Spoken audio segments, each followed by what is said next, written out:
मित्रों, कथा बहुत ही सुंदर है। चलिए कथा को आगे बढ़ाते हैं। आप कुछ देर आराम कीजिए, बुजुर्ग बौना बोला। सारे बौने खुशी से उछलते कूदते राजकुमारी को उनके विश्राम स्थल तक ले गए। अरे वाह, बड़ा ही खूबसूरत घर बनाया है आप सबने, राजकुमारी बोली। छत मैंने बनाई है राजकुमारी जी, एक बौना उत्साहित होकर भीड़ में से बोला। अच्छा, और लकड़ियां? लकड़ियां तो मैं ही लेकर आया था ना। घर छत से ही बनती है क्या? बाकी सब मैंने बनाया है राजकुमारी जी। तुम तो रहने ही दो निकम्मे, सारे बौने आपस में बहस करने लगे। हा हा हा, अरे शांत भी हो जाओ, आप सभी ने बनाया है। सभी का दिल से शुक्रिया, आप सब इतने प्यारे हैं, मन तो करता है आप सबको अपने साथ राजमहल ले चले, राजकुमारी बोली। राजकुमारी ने बौनों के साथ कुछ दिन गुजारे। राजकुमारी उनके साथ बहुत खुश थी, लेकिन उन्हें अपनी जिम्मेदारियों की भी समझ थी। वे अब ज्यादा दिन यहाँ नहीं रुक सकती थी, उन्हें उस तिलिस्मी पत्थर का पता लगाना ही था। राजकुमारी ने गांव के मुखिया से इस बारे में बात की। तिलिस्मी पत्थर का नाम सुनकर मुखिया आश्चर्यचकित रह गए। क्या वह पत्थर वास्तव में है? मेरी पूरी उम्र निकल गई उसे ढूंढने में। मेरे पास एक किताब है जिसमें उसके बारे में बताया है। उसमें लिखा है कि वह पत्थर भविष्य में साम्राज्य की खुशहाली का कारण बनेगा। बस इतना ही समझ सका मैं, बाकी सब ना जाने कौन सी भाषा में लिखा है। बहुत ढूंढा, लेकिन सबने इसे मजाक बताया। इस भाषा को कोई नहीं समझ पाया।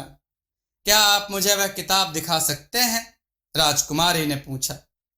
क्यों नहीं राजकुमारी जी, मुखिया ने बोलकर एक पुराने बक्से में से वह किताब निकाली। राजकुमारी ने किताब खोली तो कुछ समझ में न आया। राजकुमारी चिंतित हो गई। उन्होंने कुछ देर सूर्य का ध्यान किया और जब आंखें खोलकर किताब के ऊपर हाथ फेरा तो अब वह सब कुछ स्पष्ट रूप से पढ़ सकती थी। मुखिया आश्चर्यचकित रह गए। राजकुमारी की जय हो। साम्राज्य में फिर से अमन चैन होगा। सम्राट गैरायस की जय हो। राजकुमारी जी, लगता है यह किताब और तिलिस्मी पत्थर आपके लिए ही बने हैं। आप उसे पाकर साम्राज्य की खुशी का मार्ग प्रशस्त करें, मुखिया बोले। राजकुमारी पूरी किताब पढ़ चुकी थी। उसमें तिलिस्मी पत्थर तक पहुंचने का मार्ग भी बताया गया था। उन्हें वह पत्थर वहां से दूर सुदूर पहाड़ी से मिलना था, लेकिन यह स्पष्ट नहीं था कि कैसे। उसमें लिखा था, क्रूर राजा हेरोनियस भविष्य में उस पत्थर का मालिक होगा। वह पत्थर उसके सबसे प्रिय व्यक्ति के दिल में होगा। यदि उस दिल को राजा के डर के साथ मिलाया जाए तो वह पत्थर जन्म लेगा और पूरे साम्राज्य में व्याप्त अंधेरे को दूर करेगा।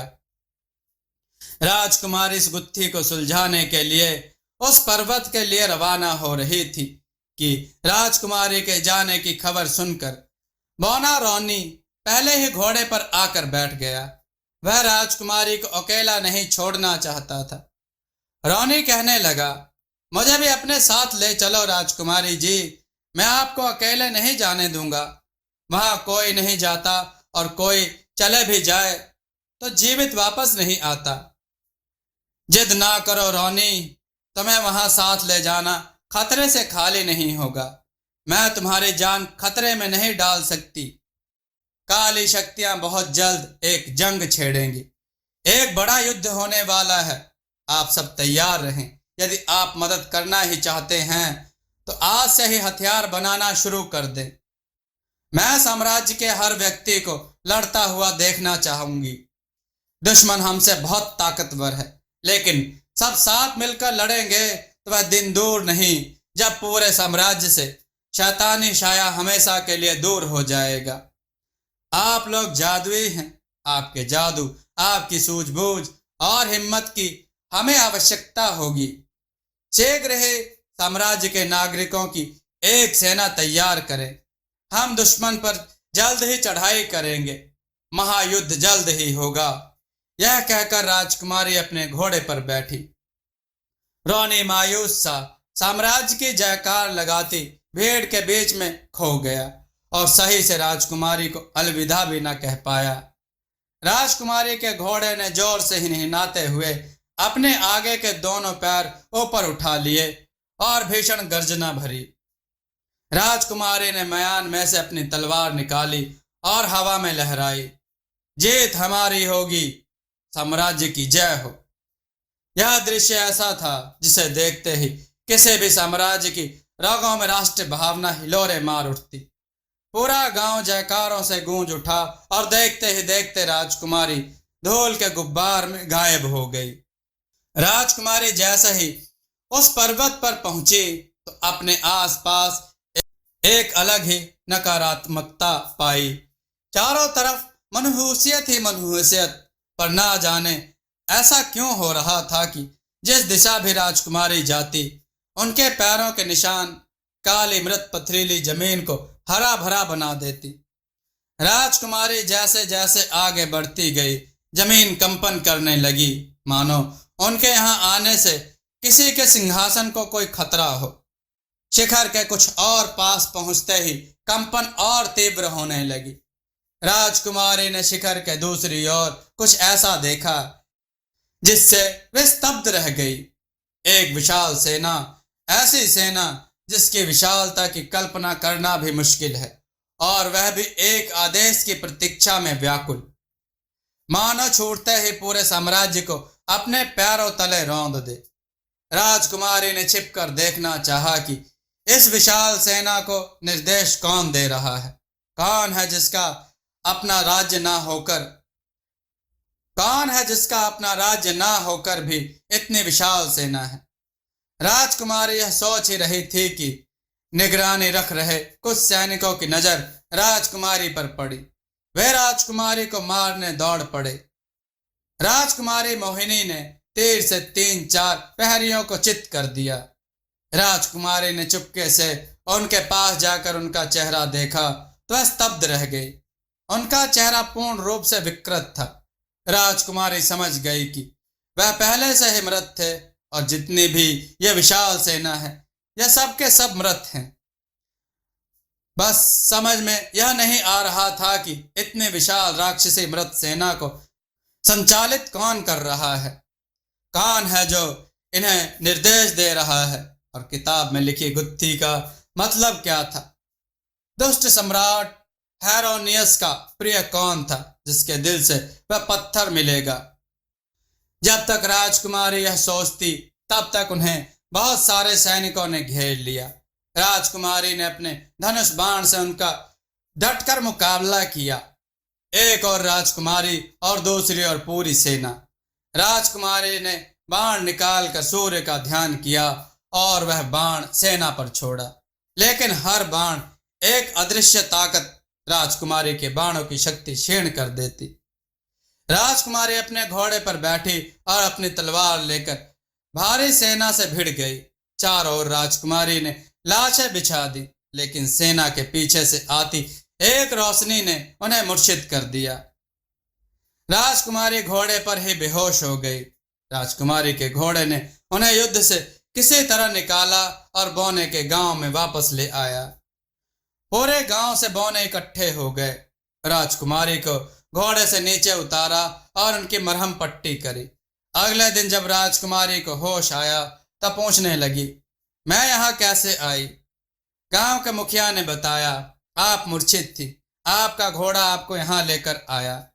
भगवान सूर्य की ही कृपा है कि आप सही सलामत हैं। राजकुमारी बोली, जितना हमने सोचा था वह उससे कई गुना अधिक शक्तिशाली है। पर्वत के पीछे उनकी विशाल सेना है और हमें लगता है उन्हें दुष्ट सम्राट हेरोनियस ही निर्देश दे रहा है। वह सेना हमारे पूरे राज्य को खत्म करने की ताकत रखती है। हमें एकजुट होना होगा। यह वक्त आराम करने का नहीं है। हमें राजमहल जाकर मां को सूचित करना होगा। राजकुमारी यह कहकर महल की ओर चल दी। राजमहल का मुख्य द्वार अपने बाणों से गिराकर तेजी के साथ भीतर प्रवेश कर गई और सीधा अपनी मां के कक्ष में जा पहुंची। मेरी बेटी आ गई। महारानी सहरोना रो पड़ी और राजकुमारी मोहिनी को गले से लगा लिया। कहाँ चली गई थी मेरी बेटी, कहाँ चली गई थी? माँ, यह वक्त आंसू बहाने का नहीं है। दूर उस पर्वत के पीछे दुश्मनों की विशाल सेना है, इतनी विशाल कि जिसकी कल्पना तक कर पाना मुश्किल है। दुष्ट सम्राट हेरोनियस की आत्मा ने राज्य के जवानों को मारकर उनके शरीर पर अपना नियंत्रण किया और उनकी एक विशाल सेना बनाई है। मैंने खुद देखा है अपनी आंखों से। माँ, आप सेना को तैयार कीजिए, राजकुमारी बोली। ये क्या कह रही हो मोहिनी? महारानी शहरोना बोली। हाँ माँ, यह सच है। एक भीषण युद्ध होने वाला है। हमारी सेना की अगुवाई मैं स्वयं करूंगी। आप अपने मायके और उससे सटे राज्यों की सेना को संगठित कीजिए। हमारा राज्य खतरे में है, राजकुमारी बोली। पूरे राज्य में खतरे के बिगुल बज गए। ननिहाल और साम्राज्य की सेना देखते ही देखते संगठित हो गई। राजकुमारी मोहिनी ने पूरी सेना को संबोधित किया। सैनिकों, आप सबके कंधे पर साम्राज्य की सुरक्षा की जिम्मेदारी है। आज वह समय आ ही गया जब फिर से पूरे विश्व में साम्राज्य की सेना की वीरता की चर्चा होगी।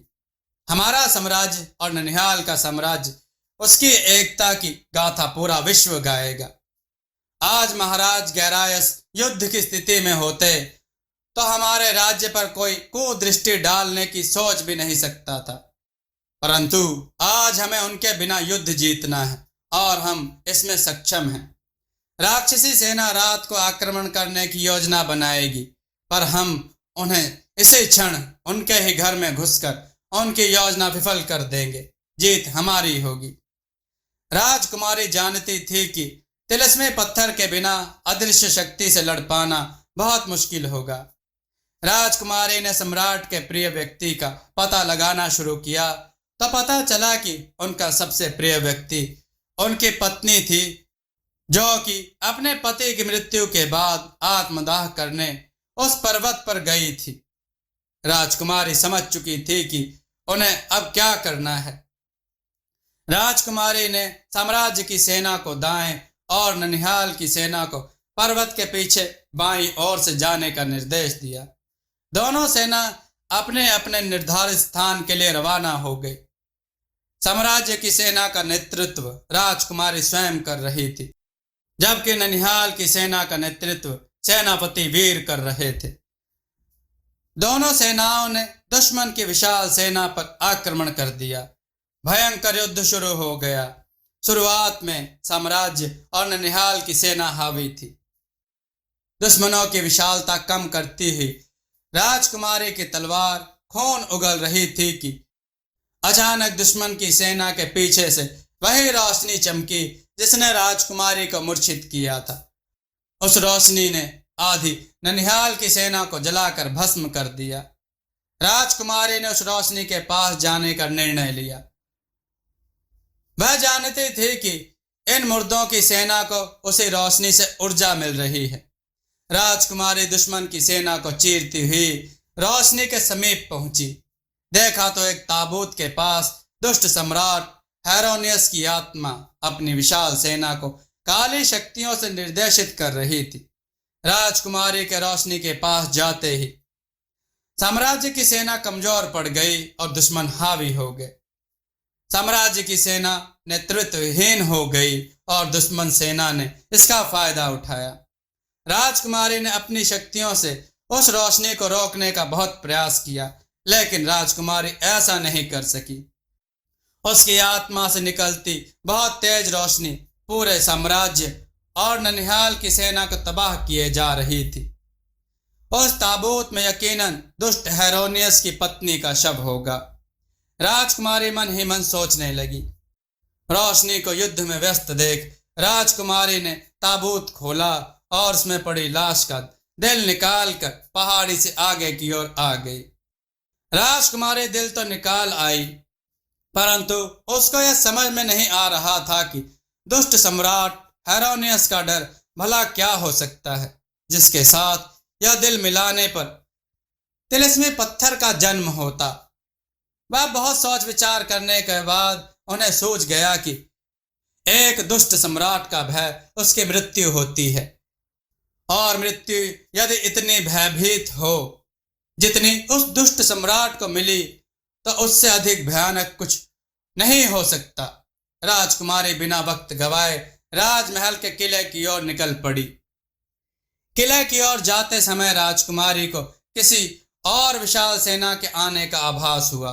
वह सतर्क हो गई और अपना धनुष बाण निकाल लिया। राजकुमारी ने घोड़ा रोका तो देखा पूरे आसपास के राज्यों की सेना संगठित होकर आई हुई है और उनमें सबसे आगे बौनों की सेना। राजकुमारी बहुत प्रसन्न हुई। हम आप सबका धन्यवाद कैसे करें, समझ नहीं आ रहा। साम्राज्य आपका साहस युगों युगों तक याद रखेगा। हमारी सेना संकट में है, आप उनकी सहायता करें। हम आपको युद्ध में मिलेंगे। 2 सेना पहाड़ी से और 2 सेना दाएं और बाएं ओर से साम्राज्य और ननिहाल की सेना का साथ देंगी। जीत हमारी होगी। यह कहते ही सारी सेना दुश्मन को परास्त करने उस पर्वत की ओर बढ़ गई और राजकुमारी किले की ओर निकल गई। इधर दुश्मन की सेना लगभग साम्राज्य और ननिहाल की सेना को हरा ही चुकी थी कि तब तक चारों ओर से उन पर हमला होने लगा। दुश्मन की विशाल सेना साम्राज्य और उसके आसपास के राज्यों की सेनाओं की वीरता के आगे घुटने टेक रही थी। हर ओर से दुश्मन की सेना पर आक्रमण हो रहा था। जब तक साम्राज्य हावी होता तब तक वह रोशनी आधी सेना का सफाया कर देती। उस रोशनी के रहते तो यह युद्ध जीत पाना असंभव प्रतीत हो रहा था। बौने पूरी ताकत से लड़े, लेकिन अंत में सबके सब मारे गए। जैसे तैसे अब कुछ सेनाएं लड़ रही थी जिनका अंत वह रोशनी कभी भी कर सकती थी। यहाँ राजकुमारी किले पर पहुंच गई और उस ऊंचे खंबे जिस पर हेरोनियस को लटका कर मारा गया था, उसी ऊंचे नुकीले खंबे पर वह दिल घोंप दिया और ऐसा करते ही एक तेज पुंज एक तिलिस्मी पत्थर के रूप में राजकुमारी के मस्तक पर विराजित हो गया। राजकुमारी बिना वक्त गंवाए युद्ध में पहुंची और एक ही तीर से दुश्मन की सारी सेना की लाशें बिछा डाली। युद्ध एकदम शांत हो गया। सब योद्धा हैरत से राजकुमारी की ओर देखने लगे। राजकुमारी की जय हो, राजकुमारी की जय हो। राजकुमारी अपने सफेद घोड़े पर सूर्य की भांति चमक रही थी। सारी की सारी सेना राजकुमारी के सामने नतमस्तक हो गई। दुष्ट सम्राट हेरोनियस ने वहां से भागने की कोशिश की, लेकिन राजकुमारी ने अपनी शक्तियों से उसे भस्म कर दिया। हेरोनियस की बुरी आत्मा का अंत होते ही महल में महाराजा गैरायस को होश आ गया और गुफा में कैद राजपुरोहित की आत्मा को भी मुक्ति मिल गई। बौनों के अदम्य साहस और वीरता के लिए पूरे राज्य में उनकी मूर्तियां लगाई गई।